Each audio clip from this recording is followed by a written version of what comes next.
Sherifula filɛbagaw an bɛ a fɔ ka walima dɔn an ye de fɔ kare o kare surafanato mana dun an bɛ fasodenw la nin kɛnɛ kan n'i ye karamɔgɔ Ousmane Cherif Madane Aidara ka moti lajɛ depuis Côte d'Ivoire waati in na a bɛ nana Abidjan donc an bɛ dugawu kɛ Ala ka a ɲuman don a n'a ka denbaya bɛɛ a n'a ka délégation donc n'o tɛmɛna ka bɔ yen donc mun ye direct ye an bɛ direct de la donc radio an bɛ radio fana na 95.7 donc an b'o o bɛɛ la bi maaba 4 de b'an bolo maa fɔlɔ o jɔn ye o ye Demba Sako. Nico Demba Sako, président de la Chambre des administrateurs des biens immobiliers et agents immobiliers. Monsieur Sako, vraiment merci beaucoup. Folikan jumɛn bolo ka ɲɛsin Sherifula filɛbagaw ma. Me folikan lase aw yɛrɛ ma kosɛbɛ ka folikan lase Sherifula TV lajɛbagaw n'a lamɛnbagaw bɛɛ ma. Merci. D'accord. Merci beaucoup Isako. Ma filanan o fana diya o ye Sabili Abraham Jara, président de l'ordre des géomètres experts du Mali. Monsieur Diarra, vraiment merci beaucoup. Folikan jumɛn bolo ka ɲɛsin Sherifula filɛbagaw ma. Voilà, on m'a bien fo kosɛbɛ, surtout l'initiative de l'émission ka télé flalbe télé émission membre bɛɛ fo ka daminɛ gardien na fo administrateur ka mun bɛ mina an lajɛ an bɛ Ala fo ka barika da Ala ye pour que émission ka tɛmɛ hɛrɛ la. Merci beaucoup i Diarra. Masawana an kun famana ale ma kosɛbɛ mun ye Moussa Drissa Guindo, magistrat. Monsieur Guindo, vraiment merci beaucoup. An yi wele i nana an ka kɛnɛ kan folikan jumɛn bolo ka ɲɛsin Sherifula filɛbagaw ma. Ma fɔ Ala ka ni sababa bɛɛ an bɛ Sherifula baarakɛla bɛɛ fo ani n ka co-débatteurs bɛɛ bɛ yan directeur ni Sabali ani Sako mara an bɛna da maga fɛn min na a bɛ dugu wuli parce que a ɲɛdɔn ko kan ka k'a la n b'aw fo o fana ka courage ye Ala k'an wuli hɛrɛ kan. Merci beaucoup i Guindo. Ma nana o fana tɛ maa dogolen a delila ka tɛmɛ an ka plateau sanfɛ yan mun ye Adama Jara Adama Traoré donc a kɛtɔ bɛ kɛ kuma na Adama Traoré directeur général adjoint des domaines et du cadastre. Monsieur Traoré vraiment merci beaucoup. Folikan jumɛn bolo ka ɲɛsin Sherifula filɛbagaw ma. Ok, n bɛ foli ɲɛsin Sherifula yɛrɛ barakɛlaw de ma fɔlɔ parce que n'i y'a bi olu de ka wele sera an ma donc o kɔfɛ tuguni bɛ an ka département ɲɛmɔgɔ fo n'o ye monsieur Imran Abdoulaye Touré n'o ye ministre de l'urbanisme, de l'habitat, des domaines, de l'aménagement du territoire et de la population ka taa se a ka se également Amadou Maïga ka se ne yɛrɛ fana ka directeur général ma n'o ye Amadou Maïga fana ye donc maintenant parce que olu de ka yamaruya kɔnɔ ne bɛ yan bi donc o kɔfɛ n bɛ Sherifula layɛbaga ka bɛɛ fo ani a radio fana lamɛnbaga bɛɛ fo donc ka tila ka émission in fana fidèles fana fo parce que c'est une émission qui est très bien suivie par la population. Merci. Parce que da sera yɔrɔ ma an émission minnu kɛ ka tɛmɛ a kɔfɛ an ye appel caman sɔrɔ donc o b'a jira k'a fɔ ko émission in la jɛlen don donc an ka laɲini fana ye min ye o kɔnɔna fana na a ka tulo kunandiw ka fɔtɔw lamɛn bi parce que experts de bien je parle sous le contrôle de monsieur le procureur ka fara Sabele fana kan ni Demba donc je pense que kuma minnu bɛna bɔ yan bi ni n'u sera ka tɔmɔtaw k'a la ni Ala sɔnna a ma a bɛna kɛ bɔda ɲuman ye population yɛrɛ ma. D'accord. Merci beaucoup Traoré. Avocat Traoré Enfré kuma tɛ. Kosɛbɛ. Bokila an bɛ an filɛbaga bɛɛ lajɛlen fo ni wagati na ma ma sɔgɔlen bɛ Sherifula télé la an b'u fo k'u waleɲuman dɔn. I y'a fɔ cogoya min na laada don kare o kare ni wagati mana se an bɛ ɲɔgɔn sɔrɔ nɔ Sherifula télé jabaranin kɛ ka se ka baro sigi sen kan. Baro sigi min kɔnɔna na jamana kɔnɔdenw bɛ se k'u ka tɔmɔta sɔrɔ a kɔnɔna na cogoya min na sabula a kɛkun de ye min b'a to jamana kɔnɔdenw bɛ se ka faamuyali sɔrɔ san ani waati bɛɛ lajɛlen na lahala min b'u ka jamana kɔnɔ ko minnu na donc an b'an da don la san ani waati bɛɛ lajɛlen na ka se ka a walawala jamana kɔnɔdenw bɛ se ka faamuyali sɔrɔ a cogoya min na i y'a fɔ cogoya min na an bɛ télé la direct la an bɛ radio la direct la page Facebook fana bɛ direct ye i da ka Sherifula TV officiel kɛ i b'an sɔrɔ direct la walima i bɛ don YouTube kɔnɔna na i b'an sɔrɔ direct la n'i tɛ se o bɛɛ la i bɛ Sherifula télé application sigi ka téléphone kɔnɔ i b'an ta direct la wa i bɛ don Google kɔnɔ Sherifula TV officiel tapé dɔrɔn i b'an ta direct la ni bɛɛ kɛkun de min b'a to mɔgɔw bɛ se ka kunnafoni sɔrɔ bonya ni karama kɔnɔna na Mali kɔnɔ ani Mali kɔ kan bon kelen o b'a to an m'an da don bi babu la n'i ye jateminɛ kɛ i b'a ye k'a fɔ dugukolo ko kuma caman cayalen ni wagati laban in na kosɛbɛ n bɛ se ka kabini lawale Mali yɛrɛ kɔnɔ sanga ani waati bɛɛ lajɛlen na wa a tribunal ko kumaw fana ka ca a ko la o kama gɛlɛya minnu bɛ a ko la lahala minnu bɛ a ko la o de kama an ye wele bila maa hakili juru caninin ninnu ma u kana se ka ɲɛfɔli kɛ jamana kɔnɔdenw ye u bɛ se ka faamuyala sɔrɔ a la cogoya min na ani k'u bilasira sira min b'a to u ka baaraw bɛ se ka nɔgɔya u ma dugukolo nasira la bo kelen. Bɔkari kɔrɔfɔ ɲɛna dakuru ɲɛ kelen Monsieur Sako jɔyɔrɔ b'i la i tɛ ɲɛfɔli k'an ye a jɔyɔrɔ yɛrɛ ye mun yɛrɛ de. Ok, i ni ce i ka ɲininkali la ne ye Demba Sako ye ne ye président de la chambre des administrateurs de biens immobiliers et agent immobilier du Mali. Ne ye mɔgɔ min ko administrateur de biens immobiliers agréé Mali sariya ye cakɛda kelen mun na kodɔn walasa olu ka luwanse kunkanko kɛ Mali la olu de bɛ wele ko les administrateurs de biens immobiliers agréés. A bɛ se ka baara wɛrɛw kɛ nka komi an bɛ ka kuma dugukoloko kɔnɔ bi an bɛ to o hukumu kɔnɔ n'o tɛ administrateur de bien bɛ se ka baara wɛrɛ kɛ bon i bɛ se ka kɛ administrateur de bien olu ni agent immobilier olu de bɛ corporation kelen na n'o ye chambre kelen i bɛ se ka kɛ ninnu baara fila kɛbaga ye komi i bɛ se ka kɛ nin baara kelen o kelen kɛbaga ye administrateur de bien b'a d'a ma agent immobilier b'a d'a ma agent immobilier de ka baara ye ka dugukolo feere comme sariya y'a fɔ cogo min na ka so feere olu fɛnɛ ka baara kɔnɔna o ni promoteur immobilier tɛ kelen o de ye bakurubaya la chambre des administrateurs de biens immobiliers agréés ani agent immobilier agréé ka baara ye agent immobilier bɛ se ka baara wɛrɛ kɛ nka komi an bɛ ka kuma dugukolo ko kunkanko kan an bɛ to o kɔnɔna la. Bɔkari babu ɲɛna kosɛbɛ an bɛ si ka na Sabili Abraham Jara i fana y'a fɔ i jɔyɔrɔ parce que an b'a ye souvent géométrie a jɔyɔrɔ ye mun yɛrɛ de ye. Merci beaucoup. Ne tɔgɔ ye Sabili Abraham Jara président de l'ordre des géomètres experts. Géomètre expert Mali sariya de y'a créé 1997. Mɔgɔ min bɛ dugukolo suma an bɛ se ka fɔ ka suma ka taa dugumala la ka suma ka taa sanfɛ ka sira an bɛ sira baara kɛ an tɛ sira bɛ ka dilan an bɛ to ka sumali kɛ ka ligne d'u ma ka wuli ni ka tilenni ka ko sira tilenni ka taa yan fɛ so bɛ jɔ an bɛ baara kɛ so yɔrɔ la mini baara an b'o kɛ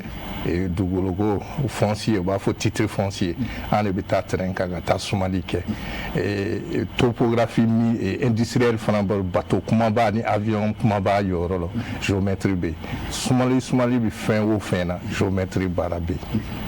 D'accord Bɔkari o tɛ an bɛna Monsieur Musa Dirisa Gindo fan fɛ cɛnni dɔ b'o ɲininkali kɛ ni plateau in kan sariyatigi bɛ yen ale jɔyɔrɔ ye mun ye donc président i bɛ se ka jɔ fɔ an ye wa.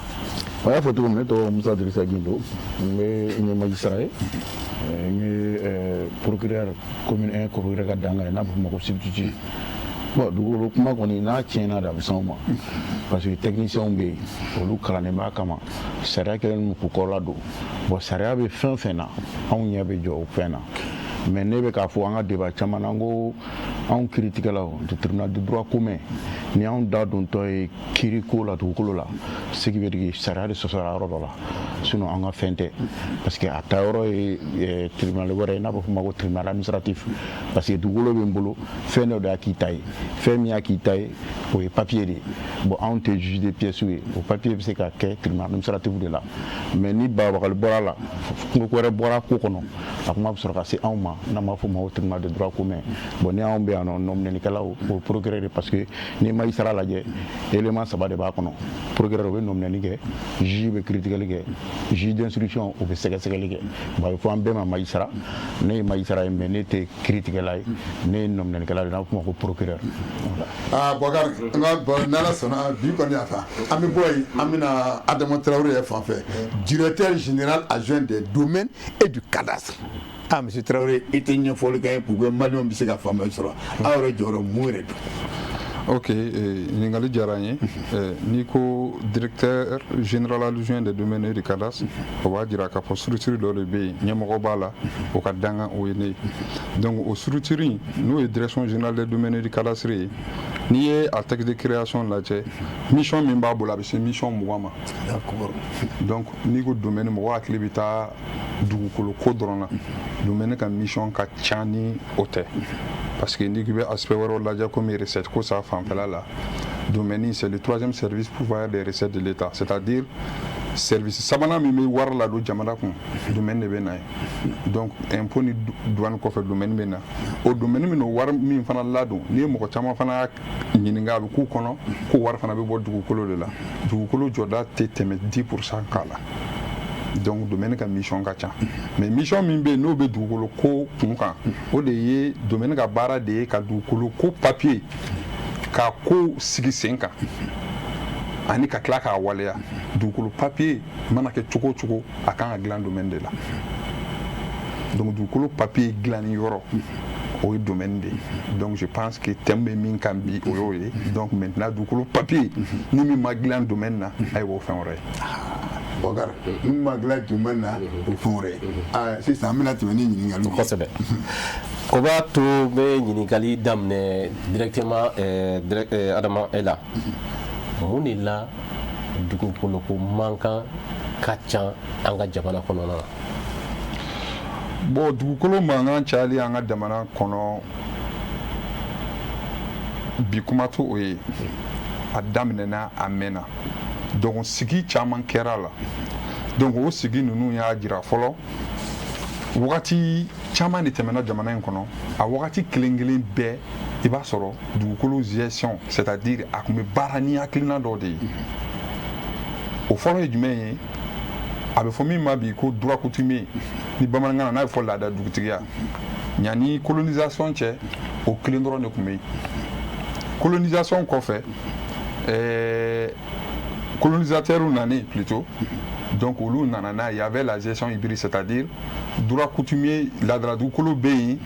donc jamana fana ka papier fana bɛ yen donc o fila tun bɛ baara kɛ ɲɔgɔn fɛ donc indépendance fana nana o ye fanga di jamana ta de ma donc droit coutumier kun négligelen do wagati durant la première république donc o fana kɔfɛ tuguni donc maintenant il y a eu la deuxième république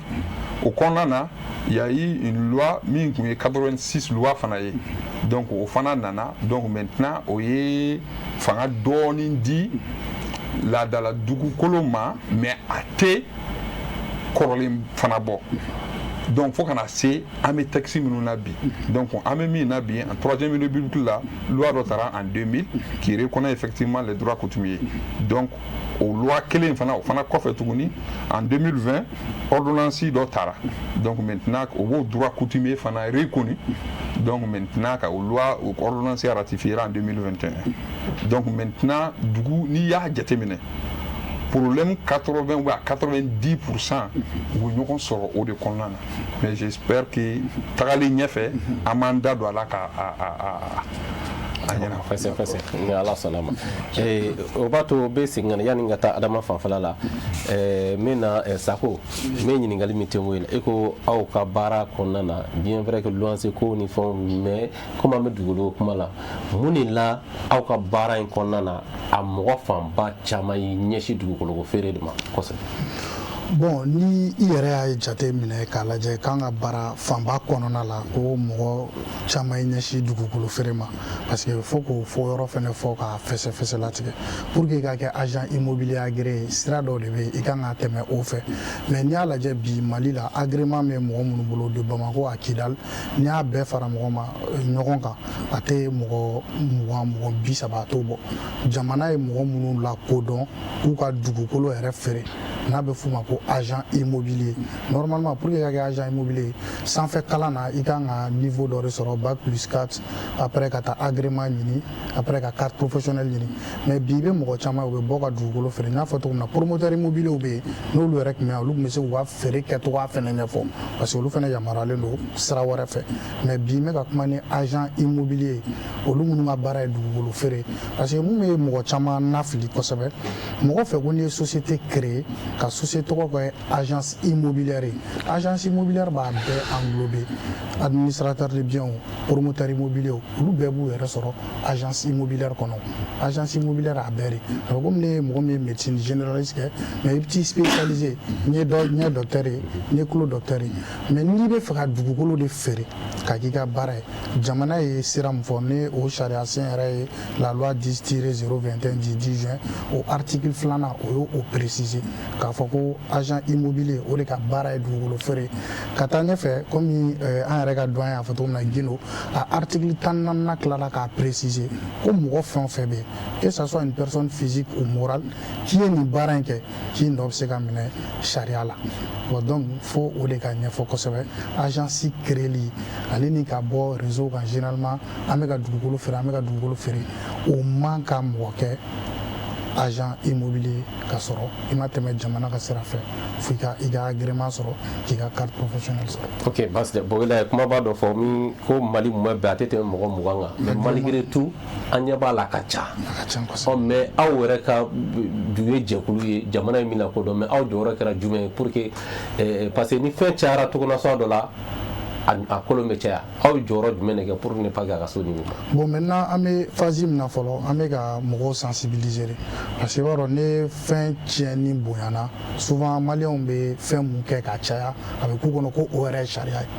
bon maintenant an bɛ ka a lajɛ ka mɔgɔw sensibiliser an yɛrɛ ka chambre cɛsirilen don la kosɛbɛ an bɛ k'o campagne de sensibilisation de bila en place hali bi n'an bɔra campagne de sensibilisation kɔnɔ an bɛ la lajɛ o ye résultat jumɛn di an ma après an b'o faisabilité lajɛ pour que ka taa étape wɛrɛ la. Ok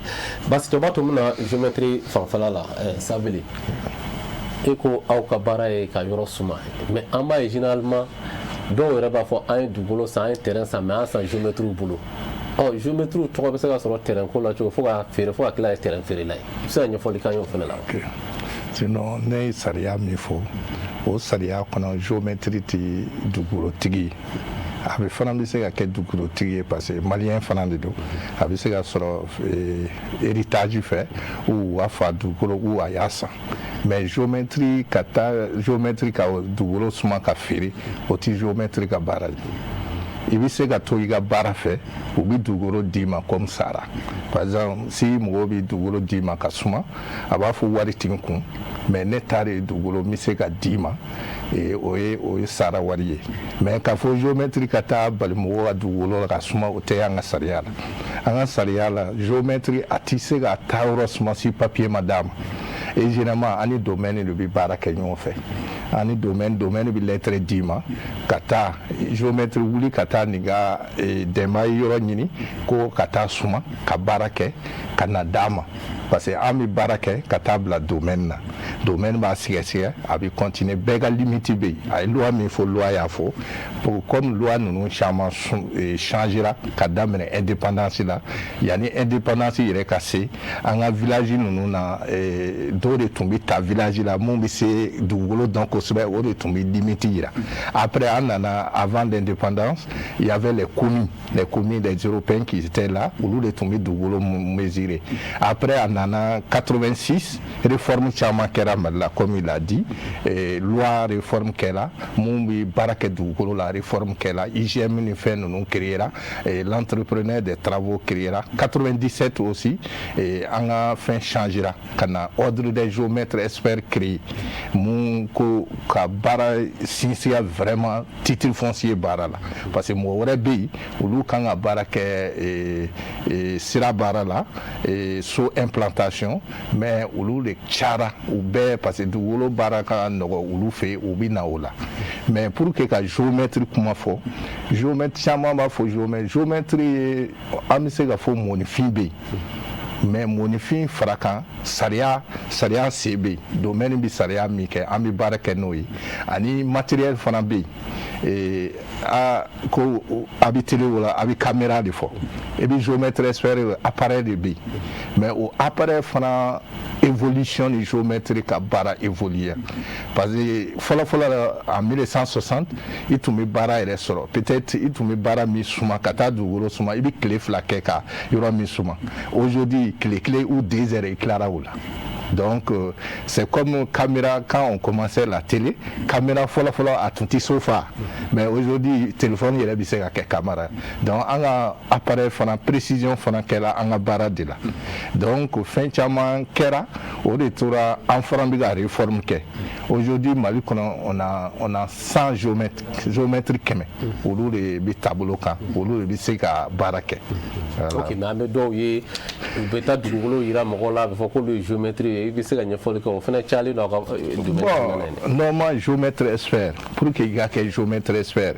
kala il kan baki sanduru baki kofe pour être géomètre sphère soit ingénieur et équivalent au Saria le B.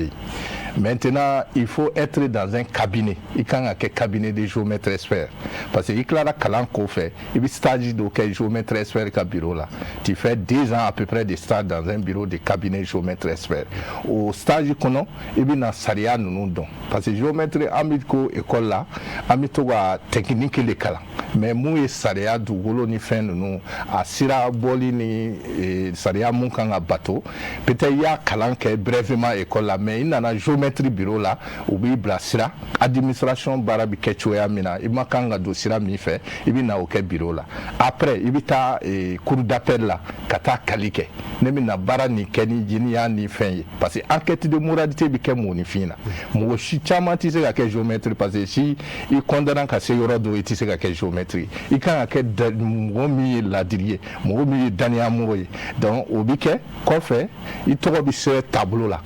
tableau de géomètre sphère bi yoro chama abi domaine na abi ministère abi JTC nununa donc pour que géométrie il a géométrie choisi ba nyini ko il a bureau to bi yoro nya est bi tableau ka yani ga fait parce que mo chama bi en si fait ou bi cheni sandro bi cheni somana o ba fo ko géométrie ko ou do géométrie ou le re ka chani en parce que ou le donner no en donner voilà merci bah c'était donc on va to monsieur le programme mena efene fafa ne jatem ne ke mali re kono mali tribunal re kono critique mun ka chadu ko kuma affaire ka chala ko sebe finalement ere kono bulu mun ya akozie aw fafa la ube se aw ma mais ako juba ro jumen la chama bon ni ngalu jara parce que am le baraga ni sharia de nya fe dugo mun sharia fana ko no ka fanga do da ma na ba fuma ka expertise ordonnée na mago mo la na wulo no ba nya fañ le ministère de domaine fo ani urbanisme mi bara chamanke ministre chamana na problème mana par rapport au code domanial na code nyana ma soro bi min bi dona nga fen kono parce que son chara ya fo tugum na administrateur na géométrie kacha mun me chenda lu kacha abe nyaka minindo bon on be fait abe na on fait amba ku na nyenye bon maintenant saria ko joy dugulo tige malla o jera be sisan kaba état o dugulo tige comment on appelle collectivité o dugulo tige dugutigi o le dugutigi ani nere ninga fembe don demande me obse kan al resembolo nere ni titre be mbolo o engele du nani so to kono ama nyino kan bo ebe se kana trawre se kana kala fo jara ko a nga dugulo takaka tai ay sojo aka ama fo ay géométrie wuli kan parce que wuli be plan no wuli ba nya fo anyi bo ni ngal be ke jonga papier be jonye il va sur papier il va sur d'autres bulletin d'autres permis il va la la tout dobuto la trawre be bulu kata brigi flada ka subasman ci o lu ñoko ci kana on fait ama fu mako disposition de bien d'autrui bo disposition de bien d'autrui ko re wala fen ta ki tay miti tay bo say be iba hanyin de jonne tay don tay bo abuto la do dobuta tu ngata ko do ka binga ci ayrema ma fo en fle ba ko malla mo se kata mo ro ci ni décision de justice bulu faut tribunal ka ordre dima ko ka ci bo ka mo koy bara la fana iti se kata kele kata ko do kala ko no ko parce que avec a yoro jo ibe ta tribunal de la o be ordre dima ka ka yoro jo na ba fuma ko ado de travaux bo bu be fana la tukuni a fo mo ko fana ku ka ta autorisation ta pour ko se ka sojo o bu pa fana kuna urbanisme fana wulu no fe ni mi ga burati mena mi ga pelu mena o be bolika a do ma ko do wele o a dun fɔla min i b'a sɔrɔ autorisation t'e bolo yɛrɛ k'a fɔ k'e ka yɔrɔ jɔ bon o tigi de b'o jɔ k'u ban k'u peinture ka t'i sigi o kɔnɔ n'o cira don min ko hinɛ tɛ a ye sariya de sɔsɔ bon an t'o yɔrɔ lajɛ koyi a bɛ sariya de su i y'a fɔ cogo min na a jubaju bɛɛ y'o de ye mɔgɔw b'u ɲɛ tugu a kan k'a kɛ k'a fɔ ko foyi ti bɔ a la tile o tile urbanisme de papier caman an b'u wele k'u ɲininka a y'a kɛ mun na u b'a fɔ an tun t'a dɔn u b'a ko n'an taara ko urbanisme communication ka gɛlɛn ka autorisation sɔrɔ ko ka gɛlɛn ko tan t'olu bolo a bɛ kɛ mairie la m'a dɔn domaine mina fana kana don ka don o kɔnɔ bon n'olu de nana ka na se anw ma sisan an bɛ sɔrɔ k'a sɛgɛsɛgɛ n'an fana se k'a dɔn n'a kɛra papier ko ye an bɛ se k'o juger an b'a fɔ titre bɛ nin bolo permis b'e bolo e k'i ta ka kɔrɔ n'a ye e y'a sɔrɔ 1960 nin y'a sɔrɔ 2000 an b'aw bila ka taa tribunal administratif la olu fana ye kiiritigɛla ko m'anw mɛn olu bɛ kiiri kɛ k'a jira k'a fɔ min ta ye terrain ye min ta tɛ n'u fana bɔra o kɔnɔ a bɛɛ bɛ na mais ni bagabagali bɔra la n b'i faga ou bien an ye muru ta n taara a tigi gɛrɛ yɔrɔ dɔ la an b'i minɛ comme u y'a fɔ cogo min na texte de b'u bɛɛ bolo an fana b'u minɛ o de kan ni dɔ taar'i jɔ an ma ko ko ne ye géométrie i bɛ ɲininka i ka papier bɛ min tableau de bɛ yen bɛɛ kelen kelen b'a kan kɛmɛ Mali bɛɛ o ka nɔgɔn mais bi n'i taara tribunal kelen kelen i b'a sɔrɔ géométrie min bɛ wo kɔnɔ a bɛ 5 6 bɔ o bɛ yala yala dɔw yɛrɛ bɛna témoignage kɛ nkalon kan ka sɔrɔ u t'a ɲɛdɔn a fɔra ko ni min ye chaîne san u t'a dɔn k'ale kɛra ye hygiène ni fɛnw bɛɛ bɛ yen plan fana bɛ yen n'i nana ka na lajɛ tuguni an ka tribunal civil fɛnw na minnu bɛ mɔgɔw gɛn ka bɔ so kɔnɔ olu fana ka sago fana ka mɔgɔw fana bɛ taa olu fana bɛ t'u yɛrɛ la ne don ko il faut tenir compte de ce qui est dit là l'assignation o assignation yɛrɛ i b'a sɔrɔ o yɛrɛ taara mun kɛ a k'u yɛrɛ ta u taa mɔgɔ gɛn ka bɔ so kɔnɔ ka sɔrɔ u tɛ sotigi ninnu bila la ko parce que k'olu ta ye agence ye u bɛ yala fana tuguni ka taa dugukolow lajɛ ni min mɛnna ni bolo ma s'o ma u bɛ t'o yira ka to baara daminɛ o kan i b'a sɔrɔ o cɛkɔrɔba dɔ ta ye ou bien o musokɔrɔnin dɔ ta a ka foro a b'a ka foro kɔnɔ sisan o yɛrɛ na kɛ sisan ni min bɛ fɛ k'a sɔrɔ o bɛ taa plaque dɔ turu k'a sɛbɛn ko colonel ou bien o b'a sɛbɛn ko président ou bien procureur Gindo bon n'i y'o bɛɛ fara ɲɔgɔn kan nin bɛɛ ye sariya sɔsɔ de ye mais mun de b'o ɲɛnabɔ sensibilisation ka kɛ bɛɛ k'i jɔyɔrɔ dɔn sinon an tɛ bɔ a bili ka boli kɔnɔ dɛ bamananw ka kuma don ko ne soli fana ye kalabanci kun a b'a fili yɔrɔ dɔn voilà n'a filila o ma an bɛ se k'a dɔ k'a la. n b'a dɔn bisimila na fɛn o fɛn sigilen bɛ o bɛɛ kulo ma jɔlen don mais n bɛna directeur fan fɛ tiɲɛ don an y'a ye k'a fɔ nin waati tile fila na a tun bɛ sensibilisation ba dɔ la ko permis ani bulletin ko en titre foncier k'a ye k'a fɔ ko fo yɛlɛmani ba dɔ donna la i se k'a ɲɛfɔli kɛ donc permis ko ani bulletin ko ko nafa tɛna k'a la tant que ni titre ko tɛ wa. ok non ni ɲininkali diyara n ye donc komi président procureur y'a fɔ cogoya min na yɔrɔ dugukolo ko n da sera a ma n ka kuma fɔlɔ kɔnɔna na k'a fɔ yɛlɛmani caman de kɛra sigiw fana kɛra mais o sigiw n'u yɛlɛmaniw bɛnna fɛn kelen pe dɔrɔn de kan dugukolo dibaga kun ka ca a baarakɛbaga ka ca nka n'i ye domaine yɛrɛ ta a bɛ kɛ mɔgɔw kɔnɔ ko dugukolo bɛ di domaine na domaine tɛ dugukolo di mais domaine ye dugukolo baarakɛla de ye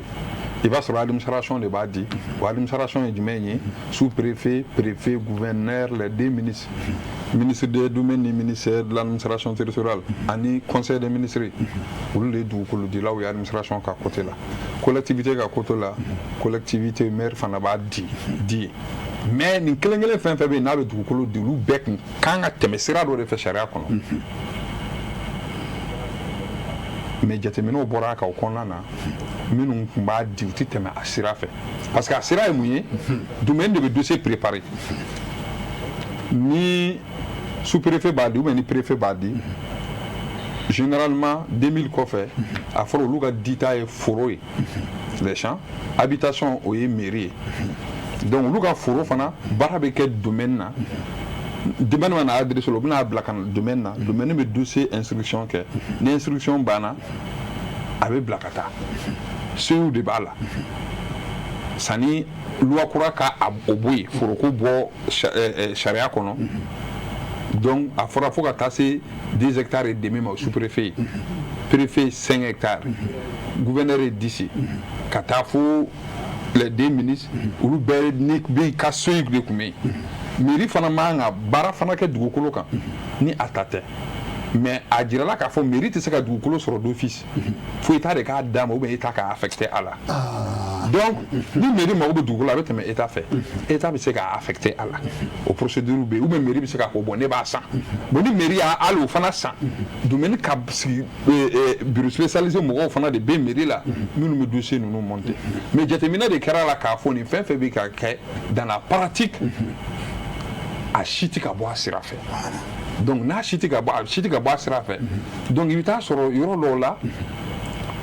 administrateur yɛrɛdama bɛ yɛlɛ ɲɔgɔn kan ou bien yɔrɔ dɔw la u ni collectivité bɛ yɛlɛ ɲɔgɔn kan i bɛ se ka taa yɔrɔ dɔw la a bɛ fɔ ko dɔ b'a fɔ permis bɛ n bolo dɔ b'a fɔ n ka concession rurale bɛ n bolo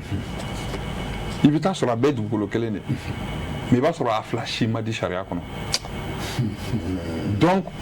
i b'a dɔn u bɛ baara gɛlɛya magistrats bolo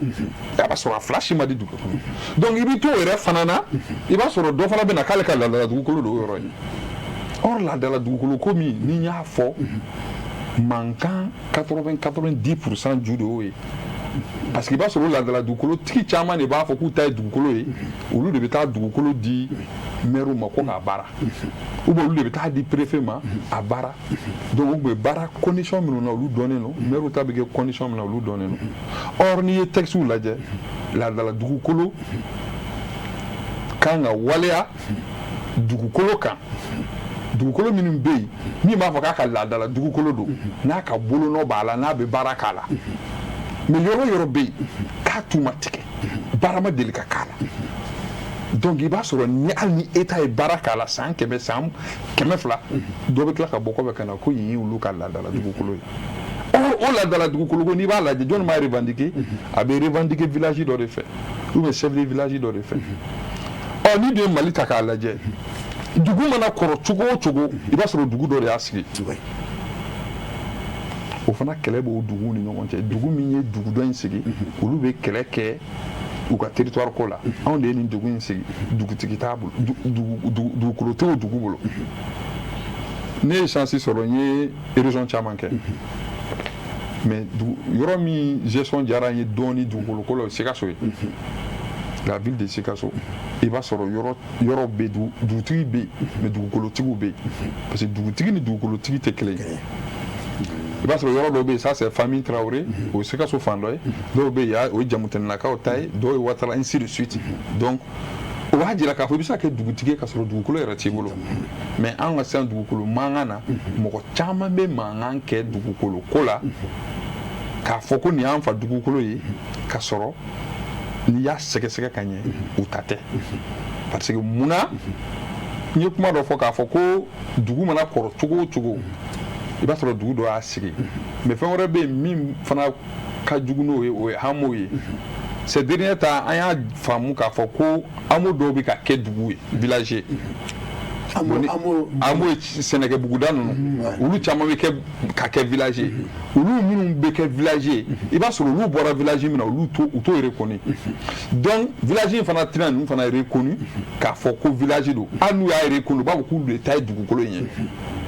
nka hameau in bɛ sigi wagati min a bɛ kɛ village ye wagati min i b'a sɔrɔ jamana fana m'a fɔ ko nin ye hameau in ka dan ye donc mankan caman de bɛ yen min bɛ bɔ o ko la donc c'est pour vous dire que dugukolo ko mankan ta yɔrɔ ka jan a ta yɔrɔ ka jan droit coutumier b'a la donc droit positif an y'o min fɔ o b'a la donc maintenant pour que ka nin bɛɛ bɔ yen fɔlɔ donc jamana a décidé avec la nouvelle loi ko titre foncier dɔrɔn de kɔni bɛ kɛ papier ye min bɛ bɔ jamana yɔrɔ ka di jamana kɔnɔdenw ma titre foncier dɔrɔn i bɛna fɛn o fɛn sɔrɔ sisan k'a ta depuis 2020 ka na sisan na mɔgɔ ye bulletin d'i ma o mɔgɔ ye lettre d'i ma o u ye titre provisoire d'i ma o donc ce n'est pas reconnu. Ce n'est pas reconnu. Ce n'est pas reconnu. Donc, mais même carrément, ce n'est pas reconnu. Mais John est lettre dit, John est bulletin fait nous. Minnu m'a dit d'accord. Olu de bɛ ka continuer k'o kelen di. Voilà. Mɔgɔ minnu bɛ k'a di kun b'a di avant la loi, c'est les mêmes personnes qui continuent à donner. Mais a kɔni bɛ fɔlen don population ye sensibilisation bɛ ka k'a la, c'est même inscrit dans le programme d'action gouvernementale. de fait k'u banna minnu b'a di u banna a fɔra ko inspection des domaines et des affaires foncières ka t'u ka registre arrêté bon alors là on apprend par-ci par-là hali an ma ye publication na dɔw b'a fɔ bulletin dɔ b'an bolo ni yɔrɔ min k'an feere an fɛ bulletin de don pour que k'a fɔ mɔgɔw ɲɛna les bulletins ne sont n'ont jamais même été un document administratif. Bulletin ma deli ka kɛ document administratif ye. tigi b'a ka dugukolo ko gérer cogo dɔ la. Voilà bulletin ma deli ka k'a ye mun na n'i ye bulletin lajɛ bulletin daminɛna Mali yɔrɔ dɔ de la mais bulletin c'est un ordre d'encaissement i b'a dɔn ni dugukolo tun bɛ di fɔlɔ-fɔlɔ en réalité les attributaires tɔgɔ bɛ kɛ liste kelen de la donc décision de bɛ ta k'a fɔ bon procureur parcelle A1 AD Demba Sako, AD M. Traoré, M. Traoré, ainsi de suite. Nous, au Bana maintenant, l'autorité concédante maintenant, AB Moukessi, a notifié à Tiki Kelenkelena Bed de la Karsa, ni présenté service des domaines, vous êtes attributaire de telle parcelle. Ni il n'en a au la 600 service des domaines. On a des papiers doit remplir. Pour que le papier soit, va payer tel montant à la caisse. Wari min kan ka taa sara kɛsi la o papier o de taara ka bɔ ni o ye i b'a sɔrɔ dɔw bɛ wari t'u bolo u bɛ bɔ ni o papier ye donc u bɛ taa yala donc u b'o feere donc o de nana t'u bolo tuguni donc min kan ka kɛ ka kɔn bulletin ye o tɛ kɛ bilen bulletin yɛrɛ fana rempli bali bɛ feere mɔgɔw ma i bɛ bulletin lajɛ a si remplilen tɛ o aw bɛ se ka dugukolo di mɔgɔ ma cogo di a remplilen tɛ tɔgɔ t'a la date t'a la. Mais moi j'ai posé une question, mais on dirait que il termine à Kéréfé. Nous comme on va faire un don de Souna. John est bulletin dit, John est Porotori, permis nous quoi. On a fait mon diga quoi, savoir les représentants de l'État, les maires. Voilà, on va faire que nous le donnons. Voilà, nous le savons, qui continue toujours à donner. Non, voilà. Non, on connaît. Ça c'est sûr. Donc nous jusqu'à présent. Les maires et puis il y a fameux préfet nous appelle donc ça dit maintenant au col de bateau de 600 quoi. Bon on t'a fait un bateau de on boulot à Bana maintenant. Ah bon. Donc là on boulot à Bana. Là le mot min boulot nous ni mi 2024 2025 2026 pour nous obini procureur nous ne tient. On t'a Bana la capacité chercher ça. Monsieur le directeur est mis fort. Ni de là qu'à foya avec 3 ans bon. Nega débat là-bas na fora ya ko titrité mo bolo fobi bolo. Et 2020 fo na fo mo sariya doni no ka mo. Mo nan ne dugolo tigi titri nya fo la. Mais mo be ki nege kata bulletin langolo ferima. Ou ka da permis dima fobi bolo. O de be fe ka fo. Voilà. Bo de kama o chama be de ambu le mine. Ni mine rek ko escoro. Ou be ye wal fen ta ki tay mi ti tay. O le te sunoko. Ou senga tigi. Direct administration a fo ka ba.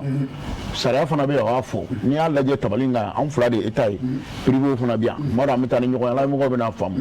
voilà. o bɛ permettre ka ɲininkali dɔ k'i la o ye par exemple titre ko ye généralement i b'a ye k'a fɔ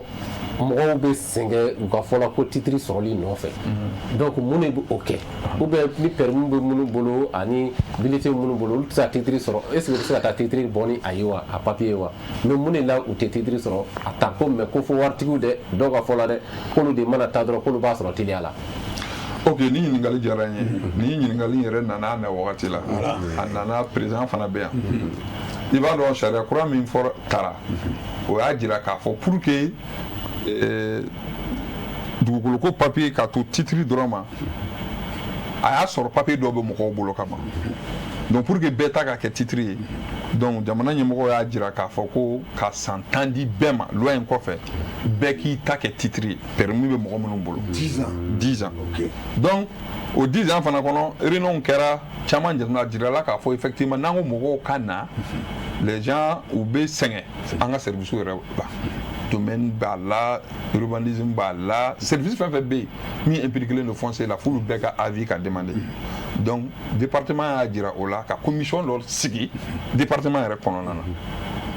donc présidé par un conseil technique du département je pense que président kan ka y'a la donc mɔgɔ caman b'a la donc k'a fɔ bon maintenant mɔgɔw kana ta ni du don a ka to état yɛrɛ ka titre créer k'a ba san yanni san 10 yɛrɛ cɛ k'a bila domaine na donc état de b'a créer ni titre créera k'a ban wagati min na a bɛ fɔ sotigiw ɲɛna bon a ye na demande kɛ domaine na a ka na aw ka titre ta parce que état de ta ye a ka dugukolo ye état y'a d'aw ma état ye papier min di aw ma o ye permis ou bien parce que hali ni mairie de y'a di toujours o ye état ka bolofaraw ye donc a bɛ fɔ bon permis b'i bolo lettre min b'i bolo donc droit de propriété t'i bolo mais pour qu'il y ait droit de propriété sur nos titres fonciers donc il y a des demandes qui conformément pièces minnu fɔlen don loi kɔnɔ e bɛna déposer donc enquête préliminaire minnu bɛ n'olu kan ka kɛ i b'a sɔrɔ o bɛɛ kɛra ka kɔn e ka demande ye e dan ye géomètre ye baara min kɛ e b'o wari sara i b'a sɔrɔ hali service technique bɛ déplacement min kɛ o wari sara bɛ bɔra i kan donc taraka seriba min tun bɛ titre ɲini na fɔlɔ duw la o de bɔra a la hali n'o y'a sɔrɔ anw ni géomètres cɛ wariko kuma dɔw b'an ni ɲɔgɔn cɛ n'u ma se ka gérer kosɛbɛ mais baara kun fɔlɔ kɔni u y'a kɛ u bɛ fo o la parce que pour que ka baara in kɛ yɔrɔ 4 de taara n'o ye Zerni ye o ta banna o titre bɛɛ bɔra ka ban Kalabankura sud extension fana bɛ ten donc yɔrɔ min ma Kalabankoro ça o tɔ man ca Médina Kura fana bɛ ten o fana tɔ man ca donc olu de kɛra zone pilotée k'a jira k'a fɔ bon a bɛ se ka demande kɛ ka na donc an ye point de presse dɔ k'a la donc ka interview dɔ kɛ ka campagne dɔ kɛ pour que k'a jira mɔgɔw la o quartier ninnu mɔgɔw kan k'u ka titre nɔfɛ effectivement an bɛ don min na komi bi mɔgɔw bɛ ka demande kɛ et je pense que wari caman yɛrɛ jiginna u ka compte kɔnɔ ka ban donc o la tarakasiri foyi t'a la i taara géomètre ka wari sara i ye demande déposer domaine na dɔrɔn a bɛ fɔ bon n'i ye géomètre ka wari sara état ka wari ni o sara i ka titre bɛ d'i ma. Très bien donc on bɛ profiter ka yira an bɛna o e fan fɛ o relation bɛ anw ni domaine cɛ e se ka dɔ fɔ an y'o la wa. puis bon a y'a fɔ ko wari dɔ donna an t'a dɔn wari sugu minnu kɔnɔ. Effectivement c'est en 2024 état ni ani ministère ye protocole signé pour que ka titre démarche nɔgɔya mɔgɔw bolo parce que a sira taama ka ca parce que pour fɔlɔfɔlɔ ka titre foncier kɛ i kan ka urbanisme avis ɲini génie rural a kuma ka ca quoi service b'a la mairie b'a la service ka ca sisan état y'o caman bɔ a la ka plan approuvé ninnu ta ka réquisition bɔ ka di géomètre ma an yɛrɛ bi tɛmɛ an bɛ tɛmɛ ka taa quartier la an bɛ autorisation dɔrɔn de ɲini dutigi fɛ an bɛ taa mesure kɛ ka sumali kɛ ka plan kɛ ka taa bila domaine na olu bɛ titre ni fɛn bɛɛ kɛ ka bila si a banna i bɛ se ka taa sinon a ye mun fɔ n bɛ ministère fo kosɛbɛ surtout le ministre à travers tous les services c'est une opération qui est sanitaire ne ye géomètre c'est vrai ne bɛ balo géométria la mais ne ɲɛ mi processus a processus ka ɲi parce que fɔlɔfɔlɔ la pour que i ka titre sɔrɔ n bɛ se ka exemple dɔrɔn sɔrɔ Bamako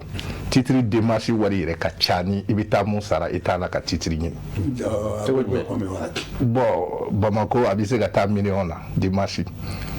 dɔrɔn ani titre wari tɛ kelen parce que a bɛɛ tɛ taa géomètre nɔfɛ dɛ parce que avis ninnu bɛ yen i bɛ taa mairie fila avis bɛ district ko par exemple si titre bɛ ka créer commune 6 olu ka avis ɲini urbanisme avis bɛ yen division cadastre avis bɛ yen olu bɛɛ ka déplacement géomètre u b'o bɛɛ ta a tigi kan k'o ta en charge a tila ka publication ni fɛn caman fɛn contrôle caman bɔ a la mais o bɔra a la. ko sigiɲɔgɔnw fana bɛ ɲininkali. olu bon o ye enquête ici c'est un titre mais Bamako da fɛ a bɛɛ ye titre kumaba ye donc titre min bɛ tilankɛ donc nin na ani ministère bɛnna kan k'a kɛ titre kɛ 50 000 par parcelle o Bamako kɔnɔ ye mais yɔrɔ min ni titre tɛ yen ça c'est 75 000 titre ma créé parce que titre création de bɛ kɛ pour que ka continuer donc i dalen bɛ so kɔnɔ réquisition bɛ géomètre bolo a bɛ na i ka da kongongo n bɛna titre kɛ i ka yɔrɔ la alors que fɔlɔfɔlɔ e de bɛ wuli ka taama ka taa domaine na il faut i ka sabara bɛɛ yɛrɛ bɛ tigɛ i bɛ géomètre ɲini ka don yan mais i dalen don géomètre bɛ na dɔrɔn u bɛ réquisition yira mi permettre ka mɔgɔ wele da mɔgɔ la u kana ban parce que caman bɛ ka ban ko géomètre bɛ don an ti don ka taa baara kɛ ka kɛ dugukolo kɛ an ta ye an ti se ka dugukolo di mɔgɔ ma an ti se ka kɛ an ta ye domaine de b'o kɛ donc o bi sɔrɔ o bi réquisition ɲininkali kɛ bureau tɔgɔ sɛbɛnlen bi réquisition la i bi don ka sumali kɛ o wa don mɔgɔ ka taa sumali kɛ si o bi ka ɲininkali kɛ papier min b'a la ça permet d'avoir les bases de données pour que domaine ka se ka fɛn gérer donc o de sinon sabili juste ne fɛ ka yɔrɔ dɔ ɲininkali k'i la titre a man ka tɛmɛ wagati joli le kan a k'a ka sɔrɔ wagati joli le kɔnɔ parce que wagati b'a la est ce que wagati b'a la wa parce que an b'a ye ka dɔw b'a fɔ an ye titre don a mɛnna nin y'an san 2 nin y'an san 3 an m'a sɔrɔ mais dɔw b'a sɔrɔ dɔgɔkun kelen mɔgɔw tigi o de yɔrɔ nin faamu titre sariya de bɛ titre la comme sariya tigi bɛ yan mun ye sariya kɛ ani domaine bi yan fɛn olu bɛ yan mais titre Bamako da fɛ normalement Bamako da fɛ o bɛ dépend baara kɛcogo de la sinon Bamako délai n tɛ se ka délai fɔ la parce que Bamako par exemple titre fɛn b'i bolo i bɛ demande kɛ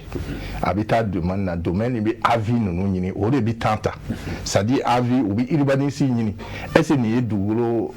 so jɔ yan est ce que so kan ka jɔ yen est ce que a ye autorisation de construire fɛn bɛɛ kɛra olu b'a fɔ wɛ o bɛ se ka ɲɛ ko titre bɛ se ka créer division cadastre bɛ taa olu bɛ ta ka taa olu b'a fɔ est ce que titre kɛra mɔgɔ wɛrɛ ka titre o tɛ yen donc olu bɛ avis di mairie b'a fɔ non an de ye papier nin di a dira dans les règles de l'art donc si o bɛɛ dafalen don u bɛ géométrie u bɛ lettre dɔ ta ko réquisition ka géométrie dɔ wele o ka taa sumali kɛ terrain kan ka sumali kɛ maintenant ka plan kɛ ka taa bila domaine na géomètre fan bɛ u b'a fɔ division cadastre olu b'a yati est ce que an ka baara kɛra sariya kɔnɔ est ce que limite min fɔra o de don est ce que a ma don mɔgɔ wɛrɛ kun donc olu b'a valider u b'a di domaine mɔgɔw ma u bɛ titre créer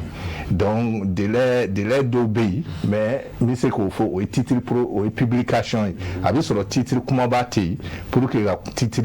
créer o délai ninnu bɛ yen mais me permettez directeur kɛrɛ ka o délai fɔ sinon o délai bɛ yen directeur mu olu ye sariya ta n b'a to olu bolo sinon o délai normalement si o bɛ kɛ norme na a bɛ se ka taa kalo 4 ka taa sanfɛ kalo 4 parce que si demande do ne ye mun fɔ avis ninnu ɲini ka fɔ réquisition dira géomètre ma dossier technique bɛ taa bila domaine na o bɛ tribunal fɛn ɲini tribunal avis ɲini o bɛ taa publication fɛ ESO la a ti dɔ ye ESO la journal la ko nin bɛ fɛ k'a ka titre kɛ a ka yɔrɔ la ko mɔgɔ qui n'est pas d'accord ou voisin qui n'est pas d'accord kalo kelen dira a tigi ma a ka taa domaine na ka taa fɔ ko fɛn dɔ bɛ yen donc domaine na livre dɔ bɛ yen u b'a fɔ livre d'opposition si tu n'es pas d'accord i bɛ taa domaine na ka taa o sɛbɛn donc o bɛ taa fɛn na a bɛ taa tribunal la juge ninnu fɛ olu greffier b'a parapher u bɛ taa afficher cercle la ka afficher mairie la sariya la ko a bɛ afficher terrain kan donc chef de village mɔgɔ o mɔgɔ da bɛ dugukolo la olu bɛɛ bɛ informer donc o information kalo kelen kɔfɛ journal wɛrɛ fana bɛ publier k'a fɔ dans tile 15 a tigi bɛ taa a ka limite ninnu sigi sur le terrain donc voisin bɛɛ ka na parce que voisin nani ye mun ye ne bɛ taa fɔ nin ye ne ka dan cɛ dɔw bɛ se ka fɔ o tɛ donc o bɛ kɛ on dit contradictoire c'est à dire bɛɛ bɛ kɛ si o baara kɛra PV dɔ de bɛ sɛbɛn ko an sɔnna a délimitation ma donc maintenant a bɛ don ka na si o baara kɛra géomètre bɛ copie kɛ ka taa di domaine ma division cadastre olu b'a contrôler est ce que a kɛra normalement olu b'a di domaine ma o bɛ titre sigi olu de bɛ mɛn olu de bɛ se ka taa kalo 4 ka taa sanfɛ sinon do non seulement bɛ mun na olu ma kan ka mɛn parce que titre ba dɛni b'o la ka ban donc o baara ka teli quoi voilà. Monsieur Sako ne ka kuma bɛ yɔrɔ min na a ye directeur ɲininka domaine géomètre na aw ka jɔyɔrɔ relation jumɛn bɛ an ni olu fana cɛ. Bon, relation mun bɛ an n'olu cɛ an ta ye commercialisation ni an bɛ se k'a fɔ ten tɔ bon degun mun ma anw kan dɔrɔn n'o tɛ n'i ye Mali ta k'a lajɛ sariya kunda n'o ye texte ye depuis wagati jan parce que moi je suis passionné de la lecture ne an ka sariyaw lajɛ k'an dafɛ jamanaw ka sariya lajɛ i b'a ye texte ɲɛnamaw bɛ Mali bolo n'i ye hali an ka nouvelle loi ta du code domanial 2020 n'i y'a ta k'a lajɛ n'i bɛ dugukolo ko dɔn i yɛrɛ b'a dɔn ko domaine baara kɛ kosɛbɛ yɛrɛ yɛrɛ mais an ka problème ye a application ye sariya bɛ yen mais a labatoni o de ye problème yɛrɛ ye kosɛbɛ. donc o kɔrɔ ye ko a tɛ labato quoi. n bɛ se k'a fɔ ten tɔ a labatoni de ye problème ye parce que a bɛ fɔ ko kana fɛn caman kɛ mɔgɔ caman fɛ min bɛ maliyɛn caman sɛgɛn u b'a fɔ ko ne hakili la ne hakili la fo mɔgɔw k'a dɔn hakilina tɛ sariya ye. ou bien n'i ko ko non n bɛ kuma commercialisation de kan non agent immobilier de kan ka dugukolo feere e y'a ye dɛ ne taara API la impôt bɛ ka ne ka wari minɛ impôt ɲɛ b'a la ne ka so filɛ nin ye n ka bureau filɛ nin ye agence immobilière de don o bɛ ka n ka wari minɛ e bɛ ka n'a fɔ ne ko ne ka taa agrément la. i ye kuma de fɔ sisan API c'est quoi. bon API de bɛ sɛbɛn di n'o ye agrément ye API Mali de bɛ sɛbɛn di k'a jira ko i kan ka se ka agrément sɔrɔ i man ka se ka agrément sɔrɔ ni API y'a ka agrément di i bɛ société créer i bɛ se ka kɛ en tant que personne physique ou morale après API bɛ agrément di ni API y'a agrément di i bɛ sɔrɔ ka taa urbanisme direction na olu de b'i ka carte professionnelle di olu ye carte professionnelle di comme fɛn sabiri ninnu ta bɛ cogo min na tableau bɛ bɔ ni tableau bɔra i bɛ se ka baara exercer mais fo mɔgɔw k'a dɔn fɛnɛ chambre des administrateurs de biens établissement public de don mais à caractère professionnel c'est un établissement public mais à caractère professionnel. ok mais Bokili wala n bɛ fɛ ka ma fɛn dɔ faamu dɛmɛ ninnu ka parce que aw ka baara in kɔnɔna na a mɔgɔw cayara aw yɛrɛ ko k'aw jama man ca mais jama cayalen don aw tɔgɔ la mais an b'a ye k'a fɔ a mɔgɔ dɔw bɛ jagɛlɛya fɛ o bɛ se ka taa terrain kelen feere mɔgɔ fila mɔgɔ saba ma e bɛ se ka explication jumɛn di o la an b'a ye fɛnɛ terrain dɔw la titre fila a la mais malgré tout a dɔw b'a dɔn u bɛ tila ka a feere olu bɛ aw ka mɔgɔ kɔnɔ bɛ a ko bɛ cogo di i bɛ se ka ɲɛfɔ jumɛn k'o la wa. n tɛ kuma latigɛ je me souviens Dodo kun delila ka ne yan avec un huissier i y'a faamu an ye Dodo ɲininka il dit que agence immobilière fɛn o fɛn bɛ an ɲɛ bɛ mun na nin que ils sont pas reconnus. Ils sont pas reconnus, ils sont pas agréés. Donc, agence immobilière pour je vends terrain, je vends tant. Donc, ça dit que ils sont pas agréés. Il faut administrateur de biens. n'a fɔ b'a d'a ma agence immobilière agréée mun bɛ Bali la bi de Bamako à Kidal ko jamana ko ko ninnu de ka a baara kɛ a tɛ tɛmɛ mɔgɔ 20 kan. Donc ce qu'on voit sur an bɛ mun ye ko bɛ taa mɔgɔ ka so ye bon t'as bɛ ka fɛ agence immobilière an ɲɛ mun yɛrɛ a bɛ se ka fɔ ko jagɛlɛya baara don parce que n'i y'a f'u caman mun bɛ mɔgɔ caman fili a bɛ k'olu kɔnɔ c'est vrai agrément ko bɛ yen sariya ko agrément kɛ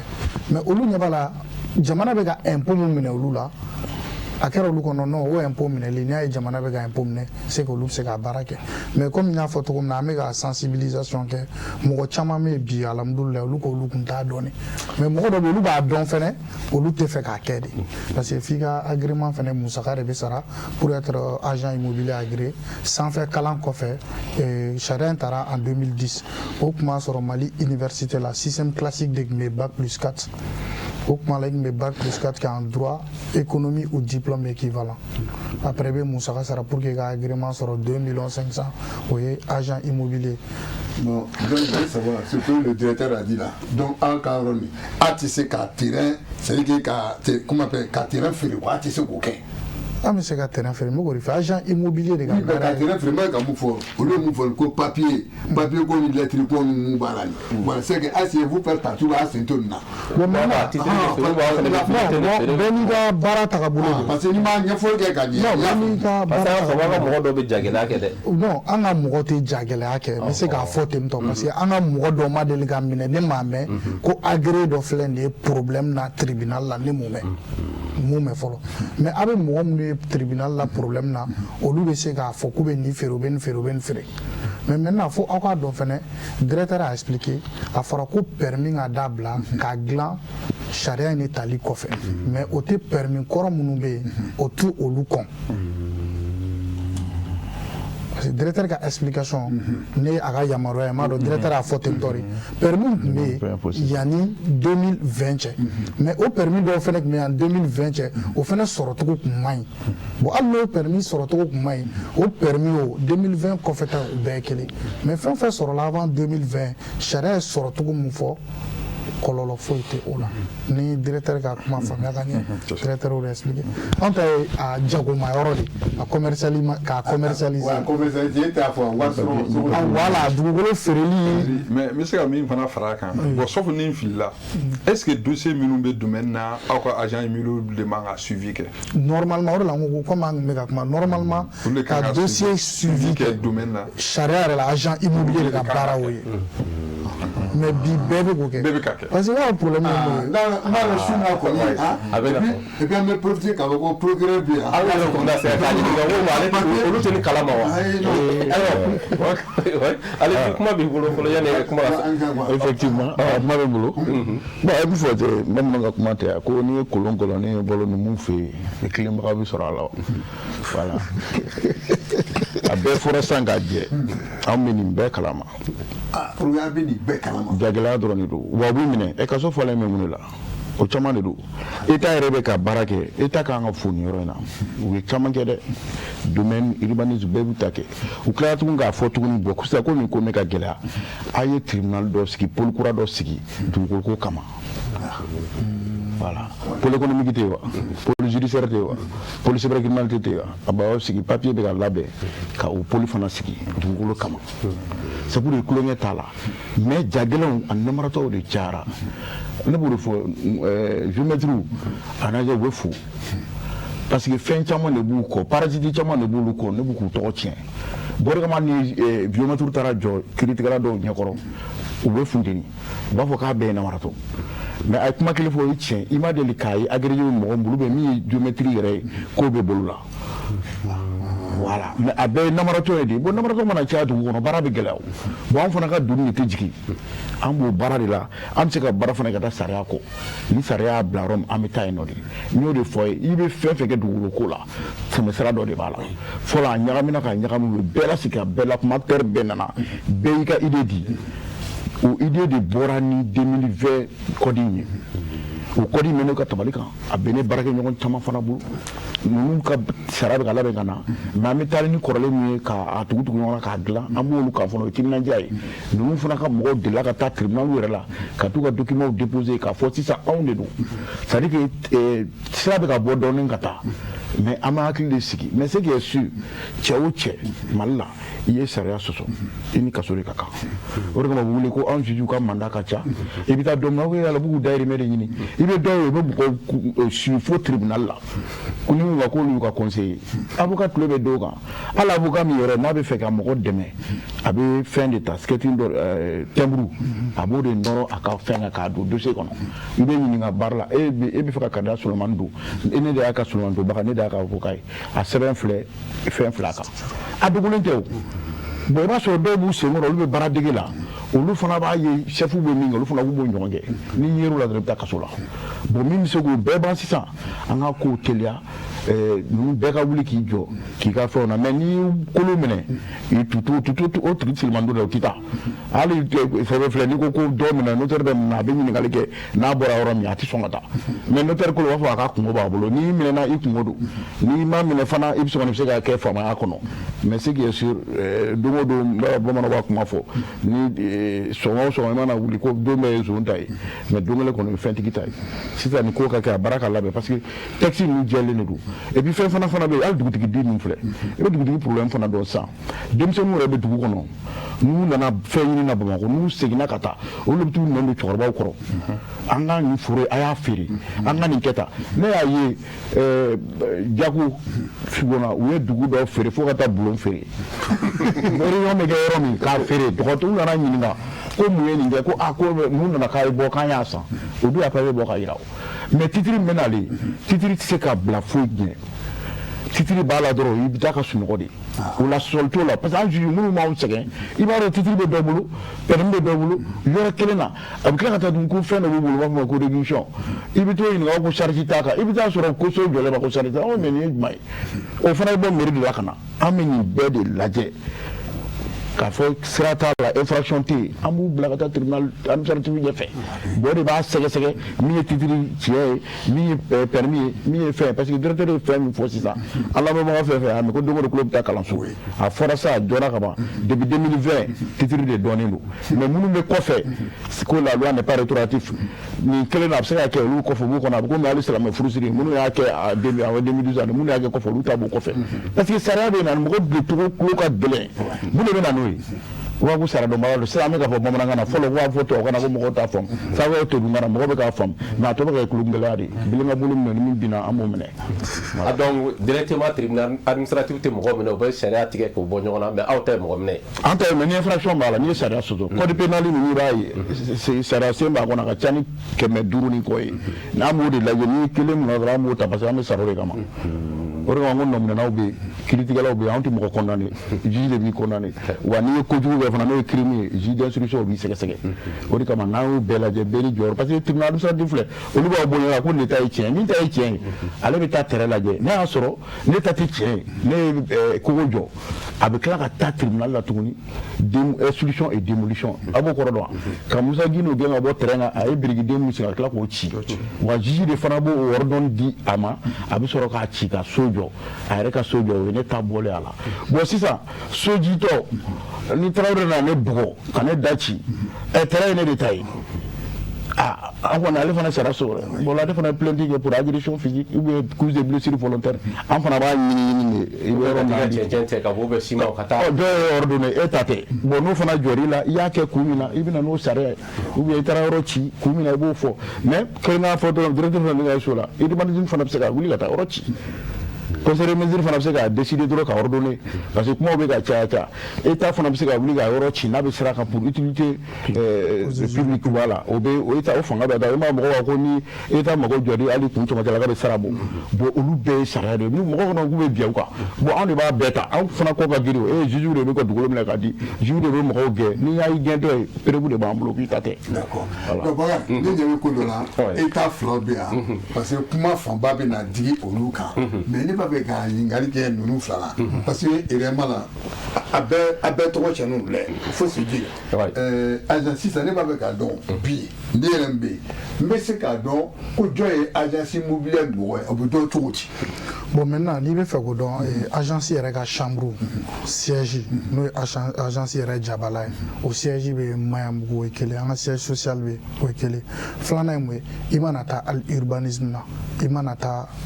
kelen appui la k'a fɔ bon maintenant e mago bɛ agence de la n'o ye agréé ye agence immobilière agréé ka chambre numéro ou bien u ka fɛn dɔ o bɛ a di i ma bon en même temps n y'a fɔ cogo min na an bɛ ka campagne dɔw kɛ pour que an bɛ se ka communiquer hali bi kosɛbɛ an bɛ se ka lakodɔn cogo min na parce que sariya min don a sigira sen kan san 2010 de o fɔlɔ a tun bɛ kɛ mais ka agrément dɔ la ka sariya senw yɛrɛ ta a sigira sen kan san 2010 de. n'i ye bɛ fɛ k'an bɔ fili la o sisan a ka baara nin so dɔ kalifara agence immobilière dɔ ma o kalo kalo a bɛ taa wariw minɛ ka taa wariw minɛ a tigi bolo et puis a bɛ na se yɔrɔ dɔ dɔrɔn o ye agence immobilière bɛ na ko bon caman wɛrɛ sara a ka bɔ so kɔnɔ est ce que an y'olu de kɛ o tɛ fankelen fɛ. bon n y'o ɲɛf'i ye administrateur de bien immobilier o de yamaruyalen don ka luwanse wari minɛ. Mali la ni mɔgɔ fɛn fɛn y'a f'i ye k'a bɛ luwanse wari minɛ ni administrateur de bien immobilier agréé tɛ n'i sera k'a tigi ka reçu kelen sɔrɔ o ye prévu de n'i taara n'a ye usurpation de titre ici man ka kɛ ici man ka luwanse wari minɛ a ka baara tɛ o ici ka baara tɛ parce que n bɛ mɔgɔ caman na fili non recouvrement de loyer encaissement de loyer kelen tɛ dɛ recouvrement bɛ na kuma jumɛn ni impayé bɛ ici bɛ se ka recouvrement kɛ mais n'i ye sariya sen na la loi 10-021 du 10 juin a article fɔlɔ ko administrateur de bien ka baara ye k'a préciser ko encaissement de loyer représenter le propriétaire dans la copropriété. C'est ça le problème. Bon, comme il y a une émission on a la folie de la kosɛbɛ émission ni a ɲɔgɔnna caman bɛ na kɛ sababu ye hali bi baara minnu bɛ yen n bɛ se k'a fɔ n tɛ se k'a fɔ k'a dɔnnen tɛ mais ka dɔ fara kodɔnw kan hali bi an b'aw fo o la kosɛbɛ. mais yɔrɔ dɔ bɛ yen n bɛ na ɲininkali par exemple mɔgɔ minnu bɛ kɔ kan i b'a dɔn fɛnɛ nata ka bon dugukolo san na donc directement est-ce que o mana mɔgɔ sugu sugu b'a fɔ k'u bɛ dugukolo san bolo mais e y'a ka minnu fɔ normalement k'a ka tɛmɛ ni aw de ye aw bɛ tɛmɛ ni mairie de ye aw bɛ k'a ka tɛmɛ sira jumɛn. bon sariya ko ka tɛmɛ ni agent sariya fɔ ka ban sariya ko n'a bɛ dugukolo san a ye tɛmɛ ni agent immobilier ye mais ne bɛ ka kuma en tant que président de la chambre mais maintenant n y'a fɔ dugukolo feerelaw wɛrɛ bɛ yen ni olu yɛrɛ bɛ se k'u da don u ka kuma la parce que u ma yamaruya n'olu ye promoteur immobilier ye promoteur immobilier fana i b'a sɔrɔ olu de bɛ yɔrɔ viabiliser o misaliya ye mun ye ACI 2000 ACI 2000 olu ye promoteur immobilier SEMA bon olu n'anw fana tɛ corporation i tɛ se ka kɛ administrateur de bien ka kɛ agent immobilier ka kɛ promoteur o tɛ se ka kɛ promoteur fana tɛ se ka kɛ agent immobilier u tɛ se ka kɛ administrateur de bien immobilier. D'accord. Mais il faut me donner. Mais la géométrie, il faut faire tomber parce que Caroli, parce que directeur, il a pas de boulot. Il va y sur Sanangaï. Ah, les géométries, n'a pas R plus 2 ou R plus 3. Est-ce que vous avez Afanaga Baraya? Bon, anti sous plan, architecture robot. Architecture robot. Mais so implantation kana sojo ka fo so cleaning ou à niveau c'est la géométrie baroque. Normalement so bi implanter géométrie quand ko implanter ka dans kayira pour kayira il va les poteaux ni pour que la géométrie robot mais anti plan ke oui architecte non. Donc a joli entrepreneur ou lu fana be entrepreneur au fond contrôle fana be o ingénieur conseil kala ne kanyi ni kanyi ni distance kanyi ulu fana be peni nga bara donc munu na fo ko ka so yira mo ko lu fana géométrie voilà ko fara yira ko war do be sara o ye donc e be se ga nyafo ulu de géométrie ami mun gira o dugukolo limité à dan nunu mais charia b'a la k'a fɔ ko ni aw bɛ taa mɔgɔ dugukolo yira k'a ka wari sara aw ya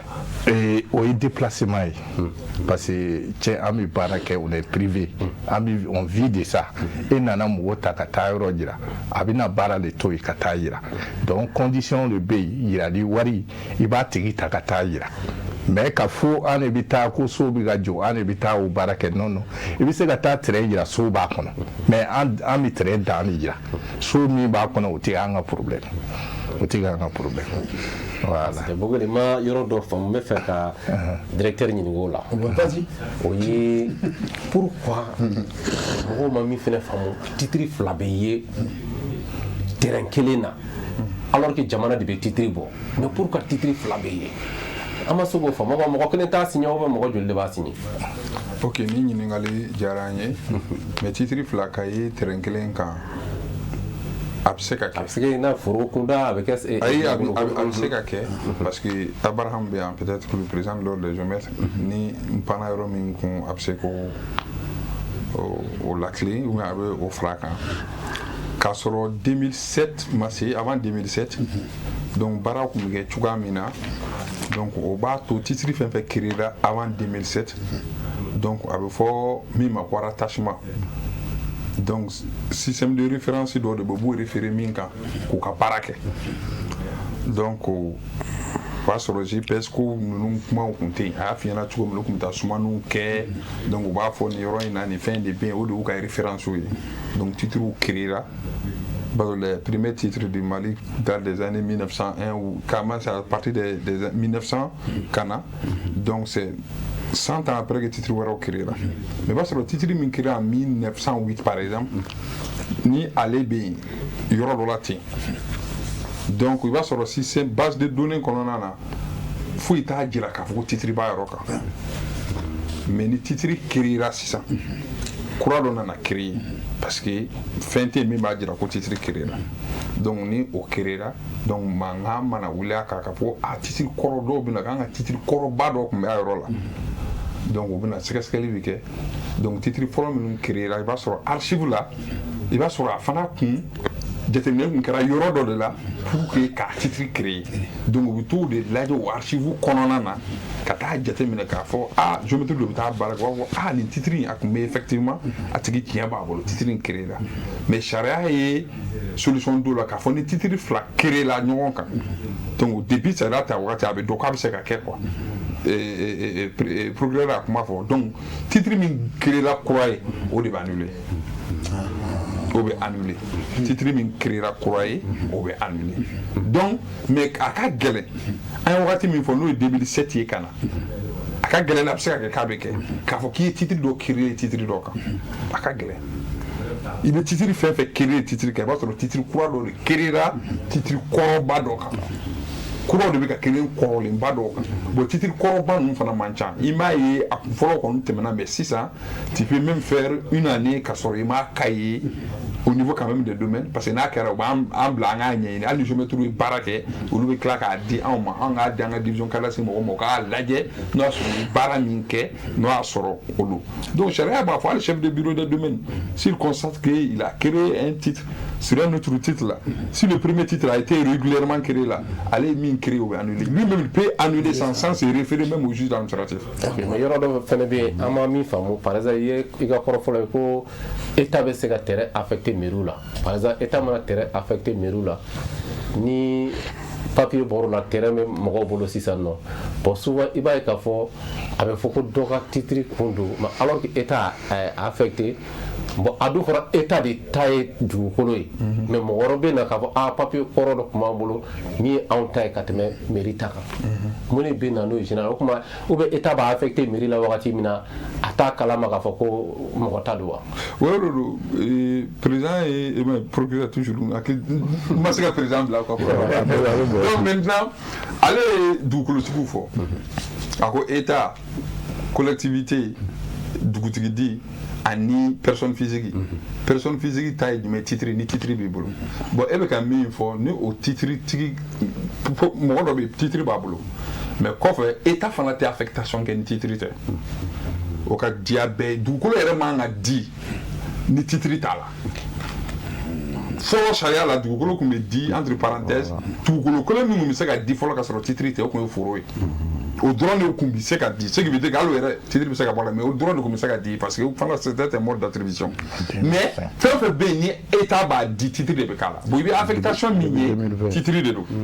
titre bɛ créer état b'a affecté mais n'o y'a sɔrɔ mɔgɔ wɛrɛ nana k'ale ka titre bɛ yɔrɔ kan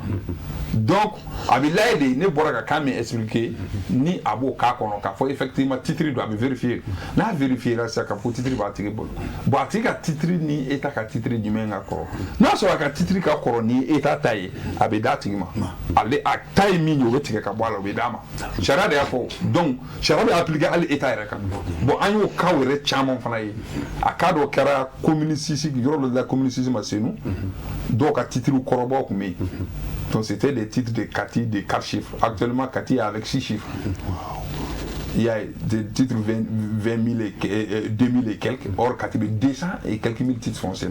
et c'est des titres qui ont été créés bien avant les années 90 donc maintenant il y aura affecté la commune ici là au titre koroba nous donc mais ça va appliquer là au tigara ka bo commune ici ka attribution o cas kelen dɔ fana kɛra commune manden fana kɔnɔna na u ka yɔrɔ dɔ bɛ a kun affecté la comme cimetière o cimetière fana na o y'a sɔrɔ dɔw fana bɛ yen décret de y'a affecté dɛ mais sariya ye sariya de ye procureur y'a fɔ cogo min a bɛ appliqué de o appliqué la dɔw fana ka titre de kan mais a appliqué la a annulé la tribunal o fana annulé k'a fɔ bon mais ni ta ye gâté ni état mago bɛ wali titre la a fɔra k'a bɛ se k'a exproprier dɔrɔn de état bɛ se k'a exproprier n'a bɛ exproprier fana kun de fana b'o la c'est pour cause d'utilité publique donc a b'a exproprier donc a tigi de min kan kan o bɛ taa a bɛna komi sanni feere o bɛ taa bɛn a kan donc wari bɛ di. D'accord. mais sisan est-ce que a dugukolo ko a bɛ ka informatiser wa. a bɛ ka informatiser dugukolo ko bɛ ka informatiser déjà an ye programme d'action gouvernementale min fɔ donc d'abord la création de guichet unique ça c'est en cours au fana kɔfɛ on bɛ digitaliser toutes les procédures donc du coup le côté administration yɛrɛ bɛ baara fɛn fɛn kɛ a bɛɛ bɛ ka digitaliser donc o digitalisation kɔnɔna na o bɛ an ye titre créer procédure min fɔ o b'o bɛɛ ta en compte. Bakari comme a b'a fɔra cogo min na donc an b'a se Sako ma Sako an bɛ fɛ k'e yɛrɛ ɲininka ko waati min dira Masu ɲɛna solution jumɛn bɛ e yɛrɛ bolo pour que a ka baara bɛ se ka nɔgɔ a yɛrɛ bolo cogo min. Bon solution gɛlɛn mankan ka se ka nɔgɔya. Bon solution min bolo dɔrɔn o ye ka sariya bato solution foyi tɛ ne bolo foyi tɛ dugu nafa foyi tɛ dugudenw nafa ni sariya bato tɛ. Je profite fana k'an ka chef fo c'est fait un grand plaisir pour moi bi ka ni plateau in partager ne ninnu ye mɔgɔ minnu bɛ rêver k'u ye ninnu ye émission kelen kɛ en réalité ma yɛrɛ fo mais n bɛ u fo kosɛbɛ kosɛbɛ aw bɛɛ ni ce ala ka. i ma kila dɛ parce que min ma solution jumɛn bɛ yen mais parce que a ka baara yɛrɛ faut que mɔgɔ kan k'a lakodɔn désormais an ka baara in ye mais n'a ye yɔrɔ min ye yan fɛ anw o tɛ anw ye a ye na ka na adressé n b'a fɛ o message sugu. Maintenant, an ye o kuma latigɛ ne fɛ parce que ne ko ko mɔgɔ fɛn o fɛn bɛ yen ni i bɛ fɛ k'i ka so d'a ma luwanse la gestion na a tigi ɲininka a k'a ka carte professionnelle yiri la kelen n'i bɛ fɛ mɔgɔ dɔ bɛ yen a k'i ka so feere walima a k'i ka terrain feere a tigi ɲininka a k'a ka carte professionnelle di i ma i k'a ye ɲɛ la en même temps fɛnɛ ni mɔgɔ fɛn o fɛn n'i bɛ n'i ka so d'a ma k'a feere a ye sɛbɛn kɛ aw ni ɲɔgɔn cɛ n'a bɛ fɔ o ma ko mandat parce que an y'a ye sanni feere caman kɔfɛ kɛlɛ bɛ tila ka wuli i bɛ taa sɔrɔ ne bɛ ka n ka so feere ni client nana k'a b'a san 1,100,000 après i bɛ taa sɔrɔ client ni sannibaga bɛ ɲɔgɔn dɔn mais ni min t'a dɔn mɔgɔ min bɛ k'a feere ani mɔgɔ min bɛ k'a san ale t'a dɔn ko feerebaga bɛ k'a ka yɔrɔ feere ne mun ye agence ye ne kɛra intermédiaire ne nana n'u ye ɲɔgɔn dɔn dɔrɔn u bɛ ne bɔ a la bon ne mɔgɔ fɛn fɛn n'i bɛna yɔrɔ feere ou bien dɔ de bɛna ka so d'i ma luwanse ninnu na i gɛlɛya i ka mandat kɛ aw ni ɲɔgɔn cɛ bon solution min b'an bolo o ye an bɛ continuer ka. o carte nin bɛ dɔn cogo di. bon a carte bɛ dɔn parce que jamana de b'a délivrer. oui mais taamasiyɛn jumɛn de bɛ se ka parce que agent dɔ bɛ se ka na ni carte dɔ komi i y'a fɔ cogo min na télé la n'o ni dɔ nana ka na carte de bɔ ko bon filɛ nin ye. bon ma bɔ ni ka carte a bɛ mobili kɔnɔ n'o tɛ n m'a yira aw la. parce que n'a taamasiyɛn o ye ni ye fɛn min ye an bɛ se k'a dɔn cogo di. o ye tiɲɛ n'o tɛ n y'a fɔ cogo min na n ka kuma kɔnɔ a bɛ komi ne ye mɔgɔ min ɲininkali kɛ ko carte d'identité mun tun bɛ datugu a dayɛlɛ k'o bɛ dɔn cogo di i b'a sɔrɔ commissariat de tun b'a di n'i y'a ye dɔrɔn i b'a dɔn n y'a fɔ urbanisme de bɛ nin di urbanisme directeur yɛrɛ ka signature b'a la a bɛ di Mali yɔrɔ kelen min na o ye direction générale de l'urbanisme olu de bɛ carte professionnelle di. d'accord ah vraiment Boubacar kuma tɛ vraiment merci beaucoup monsieur Abraham voilà donc bɛɛ de ɲɛ b'i la e yɛrɛ fɛ vraiment pour que ko bɛɛ ka nɔgɔ aw yɛrɛ ma en tant que président des Jumɛk. Yani nga o prononcer vous permettez. Oui, vas-y. Et directeur et tout mon fo titre comment titre bi se ga yele ɲɔgɔn kan. E ma ye émission daminɛ ne caméra kuma fɔ wa. C'est dire fɔlɔ bɛnɛ ni bɛ tun bɛ permettre an ka baara kɛ o tun ma caya.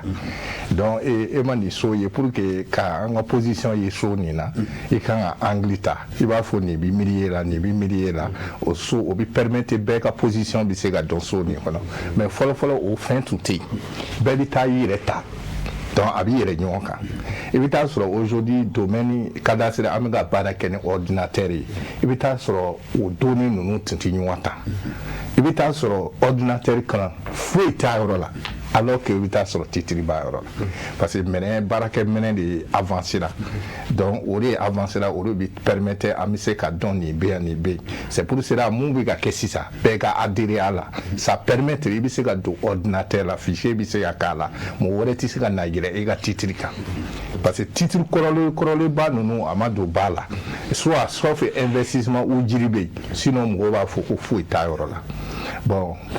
par rapport à la sensibilisation, on a siège ACI 2000 là, à côté de la haute cour de justice. Et puis sur internet, on a page Facebook tableau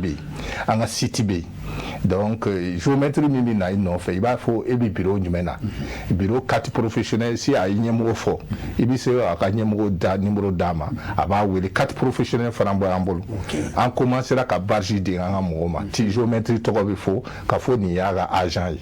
voilà et comme Mali be 100 an keme ka damene fo kidal an 100 abe donné abe bignon do et géométrie to ko fo ça dit si géométrie nana ko aller géométrie espérer géométrie be o ye mɔgɔ min ye sumali degi expert ale ye sumali sariya ni fɛn bɛɛ fara o kan. ni mɔgɔ ma kalan k'a fɔ ko ne ye géométre ni expert ma d'a kan o ye faamu cogo ye. voilà géométre i b'a fɔ carte di carte di si parce que an bɛ to ka mɔgɔw bila ka taa baara kɛ i b'a fɔ a ka ɲɛmɔgɔ tɔgɔ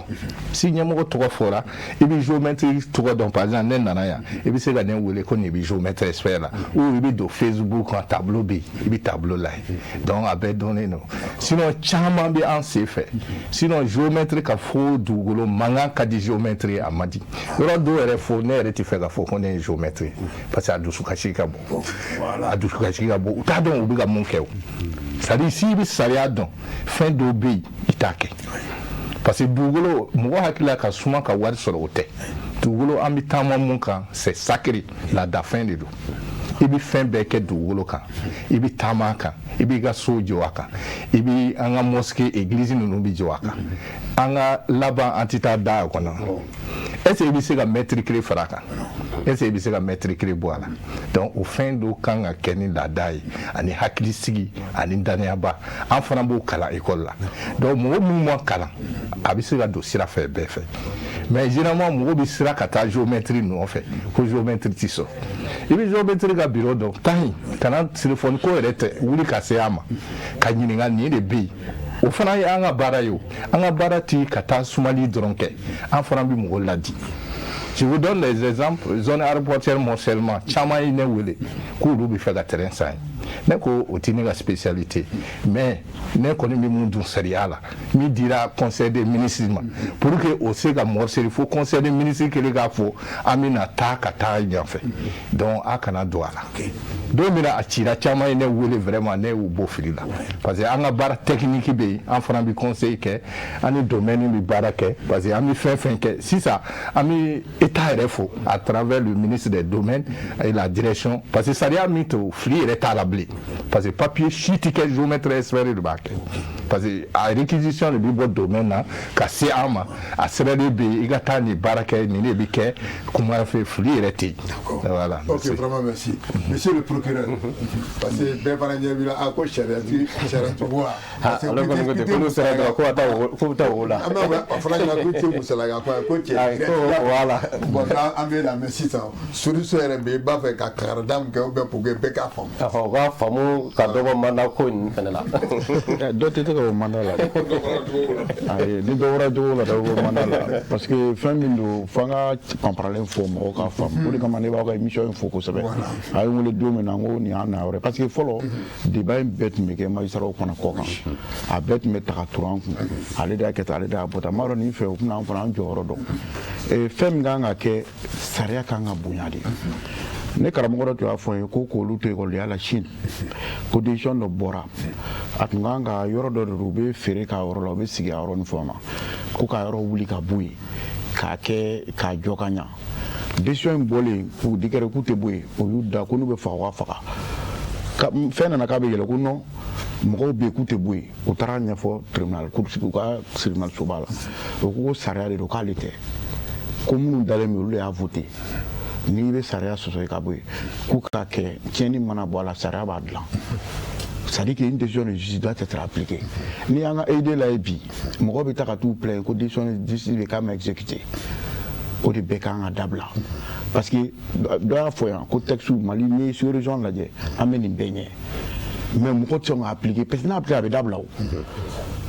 géométre y'a fɔ sa k'ale yɛrɛ ye maloya k'a yɛrɛ yira parce que tiɲɛnikɛlaw ka ca o t'a la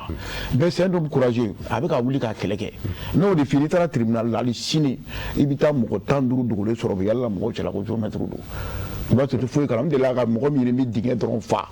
a taara i jɔ baara la k'ale ye géométre ye k'ale a bɔnna quoi ko ayi k'olu bɛ yen k'ale nana de kɛ ka yɔrɔ fa n ko de tun ye ka baara ko awɔ dɔ fana yera tuguni dɔrɔn k'ale ye géométre k'ale ka baara k'ale bɛ chaîne de da a bunna k'ale ye géométre kɛrɛfɛsigila ye a bɛ kɛ cogo di bon nin mana munumunu cogo bɛɛ la ka na hali fɛn min fɔ a depuis 2020 a jɛlen don ko titre de ka ɲi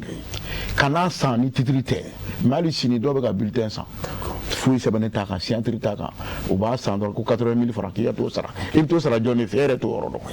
e bɛ taa k'i bɛ t'o sara tugun e bɛ k'i ka taa réquisition k'a kan réquisition fana bɛ ta minnu fɛ olu fana tɛ spécialisé olu bɛ wele karisa ka so kɛrɛfɛ n'i farila carré in fɛ sa terrain vide min bɛ yen nɔ mɔgɔ t'a kan koyi olu bɛ se ka réquisition kɛ dɔrɔn k'a bila ka na di juge ma e fana b'i jigin o da kan sini kɛlɛ bɛ taa wuli bon ne nana ka n'o fana lajɛ o titre kelen fana dɔw fana b'u namara an b'a fɔ ma ko falsification voilà du faux bon maintenant o fana bɛ taa tribunal pôle économique de la n'i minɛna o faux la o ɲagamini na olu fana b'i juger o ye crime de ye o la i bɛ taa kaso la 100 ans 100 mois hali bɛ faga la yɛrɛ c'est que de mɔgɔw k'u yɛrɛ dɔn u k'u bolo di ɲɔgɔn ma min tɛ bɛn o tɛ bɛn dugukolo kɔni a y'a fɔ cogo min bɛɛ de ta don an b'a sanfɛ an bɛ tila ka taa dugu ma mais kana namara n'i y'a namara i bɛ sariya sɔrɔ i ɲɛ o de kama anw fana i bɛ sara sɔrɔ fɛn min na i b'o de kɛ ka ɲa. Monsieur le directeur, voilà, solution. Bon, solution dugukolo ko in na progrès la fɔ cogoya min na a tɛ taa sariya appliqueli kɔ ni min y'u kaso la don k'a kan o ka don kaso la ni sariya appliqueli don nka n bɛ profiter nin fana fɛ ka laɲini dɔ kɛ progrès fɛ o ye le lien entre l'administration et puis les juridictions. Parce que an y'a faamu souvent anw yɛrɛ fana n'olu fana tɛ ɲɔgɔn faamu kuma dɔ la texte interprétation na i b'a sɔrɔ souvent hakilina dɔw bɛ bɔ anw yɛrɛ la nka olu b'a ye ni hakilina wɛrɛ ye mais olu de ta ye tiɲɛ ye kuma dɔ la souvent il nous arrive même de saisir la Cour suprême pour l'interprétation de certaines dispositions mais o la an kun ye laɲini dɔw kɛ au niveau des domaines donc ani direction nationale de l'administration judiciaire ye fɛn dɔw kɛ donc i b'a sɔrɔ auditeur laban fila minnu tɛmɛna olu fɛ yen mais de l'ordre administratif olu nana au niveau des domaines an ye réunion kɛ an bɛ hakilina falenfalenw kɛ difficulté minnu bɛ anw na an ka texte application na an b'o jira donc anw fana fɛ olu bɛ ka appliquer cogo min n'o tɛ a dɔw la u bɛ jo d'an ma a dɔw la u b'a fɔ non a bɛ ka faamuya cogo min na o tɛ ne yɛrɛ bɛ se ka exemple dɔ di a kɛra quand j'étais chef de bureau à Kati État ka bail kun bɛ dɔ bolo. Donc la personne en année titre quoi titre d'amaya et bail bablo depuis 82 mais c'est en 2015 2016 a dit ko ka di akunte à jour né montant nous ben notifié là. Donc maintenant non le juge de siège à l'époque c'était Abba donc il y a non que prescription ba kono mais on a dit là on a prescription donc on a fort on en a donc mo do soro là auditeur on a à don à disposition fana mais au texte euro kono min ta on a texte donc il m'a fait parce que le foncier c'est transversal surtout quand on parle de la domanialité ça fait état cadeau de domaine donc oui, explication. Bon, maintenant, les mêmes trucs, on a fort des directions de l'administration judiciaire. On y administratif, c'est là qu'on aura ni ordre judiciaire, si comment dire, la même collaboration vraiment est possible avec l'ordre judiciaire, au fana obédia parce que en gabarin c'est très complexe. Parce que mes exemples donnent nous fanga comment qu'on a surtout la confirmation des droits coutumiers. Aujourd'hui, l'application ou l'exécution des décisions de justice concernant cet aspect-là est très difficile. Avec un seigneur. Parce que avec toi là, village flyer benyokona bi. Keleme village keleme kangaba fait. Keleme katife. Katika ou t'a jugé. Kangaba ou t'a jugé. Pétard de la diarika mola. Parce que donne on t'a rien fait. Et principe d'obéir ou l'ou fait ni ou la kirila ni mana ou te doit faire même. Et où est là? Plainte qui est contrôle et machin. Donc, mi est quand tu es au boulot, tu es de Bedoma. Je parle sous le contrôle du procureur. Donc, on a fait un chamambe. Il va sur le terrain. Quel est nous? Quand on va au talo, Katika au talo. Quand on va au juge qu'on fait, Katika au jugement qu'on fait, Flab au jugement qu'il fait. Donc maintenant, déjà le justice va faire le boulot. Mais terrain quel est nous? D'accord. Ok. Donc, c'est le recours. Parce qu'on t'a bien nous. Voilà, mais là, vous bout de la main. Et puis, on a un séminaire, on peut le c'est que je voulais, on peut l'amener, faire de. Il y a presque un faux. Il va sur ma ouli, Jonas, ça va d'affaire, quand sur la clé ma ouli, là, où il a juste qui d'a là. Ok, d'accord. Donc, on vraiment, un peu de la donc, monsieur Sako, vraiment, merci beaucoup. Monsieur Diarra, vraiment merci. Procureur Guindo, vraiment merci. Directeur Adama Traoré, merci beaucoup. Donc, moi, je suis en demain à Baran Ouamboulou. Moi, la réalisation, les maestros. Voilà, le maestro, Mohamed Keita, le russe. Mohamed, vraiment, merci beaucoup. Mohamed Kerefei, Amé Abou officiel, Amé Abou Fanafo. Donc, Régie, là, il m'a donné Adama, NB, Aboga Traoré, NB, Wati Ankoro, donc vraiment avec la permission du réalisateur. Donc, Amé Traoré Mamadou Mouri, Côte d'Ivoire, Amafo, docteur Madame Diallo, Amali Fanafo, voilà, donc, Mouye Amari Djadje Sangare Kafo, Babachiam Hippodrome, le patriarche de Kangaba Mafo, Bema Keita, Tangara CDM Mafo, Banama Asande Sakwa Mali Fanafo, nous Diarra Madani, Anikolomana Laiketa, la police de Bougouni, Mouye Baga Amali Fanafo, Mamouna Sarmata, Kakumche Nidjoye, Ousmane Chérif Madan Aydra, Amayne, Anga le vieux ko, Samasekou Mayambou. Donc, Nialama Anjoyrala, dimanche prochain, on est invité au Bessro. Vraiment, merci beaucoup, les invités, merci. À demain, merci.